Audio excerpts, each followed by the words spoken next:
Hello YouTube, it's me, it's Atlas.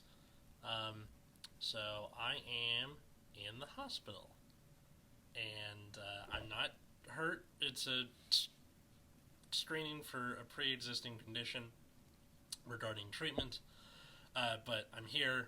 I'm stuck here for a few days. I got a bunch of wires in my head, and the bracelet and the IV and all that good stuff. So I thought while I'm stuck here, I would do a deck profile for you.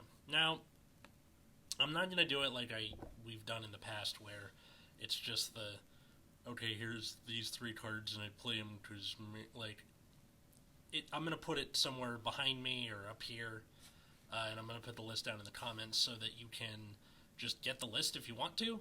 I would say stay till the end, though, because I'm going to explain why I chose certain texts as opposed to what the card does, and what is subject to change. Now, I noticed that for most prison decks, it is either the more control-oriented version, where your goal is to make your opponent bleed resources to get a board back.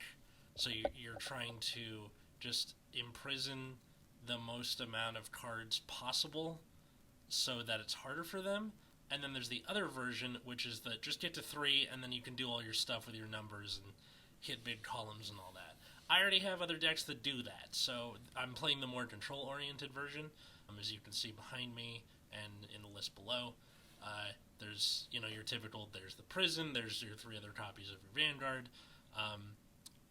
The important thing is that at the beginning of the game, or in any decks that don't commit early, like Bruce, or anything that gets out of the way, like Orphist, or just makes it annoying where you have to imprison shadow tokens, which is like the worst feeling in the world, because they disappear.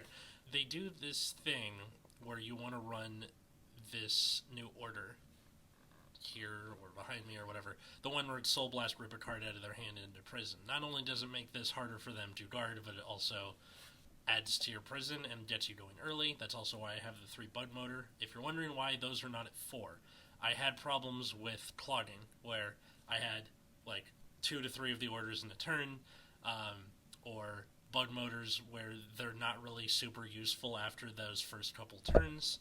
And I know you're thinking, oh, that means you want to get them more. Why not run more? It's because they both kind of do the same job. Their job is to get your imprisoned number going.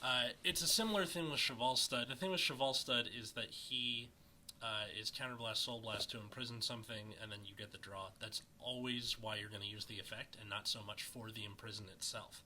You have so many cards that can now imprison on their own that he's mostly just used to keep your resources. I run a copy of Mel, who is that single grade 3, not so much for the imprisoning part, but because she can hit numbers on her own without having to commit. That's a big problem for prison, is making columns that actually really matter. In the more aggressive version, you want to run more draws and rear guards that hit big numbers. This, you're just trying to make it awkward for them to play the game. That's also why you have 4 copies of Agra, Rouge, and Turquoise, is because they're the best cards in the deck. Rouge not only allows you to imprison something in the front, she's also a big shield, which it allows you to do more with less cards. In the case of Turquoise, it's going to be awkward for them to get it out of prison, because then it's at minus 5k.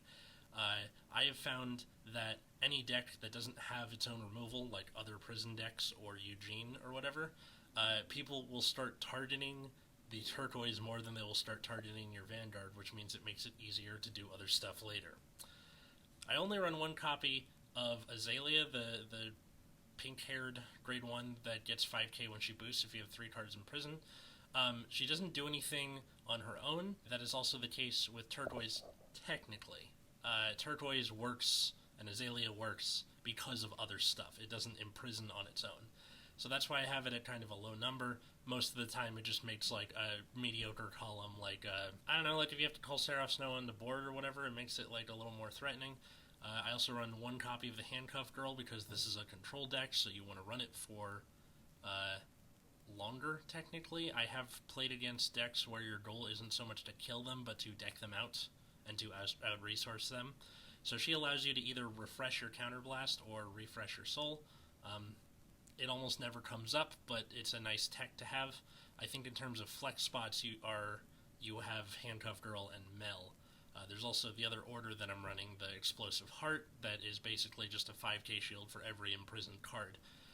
Against decks that commit a lot, you're going to have just times where, like, against Magnolia, for example, it turned into this game where at one point I had, like, 10 cards in prison, and I wasn't doing it to get the 10 cards in prison. I was doing it because that made it hard for them to make a board later when they wanted to do their crazy turn with Magnolia. So I think this is good in that particular scenario. I know that usually is a reason to discount a card, but Prison as a deck is so oddball in that sense, where it is this weird midpoint between Link Joker of old and like Blaze almost, where you want to get your 3 cards in prison to get that triple drive.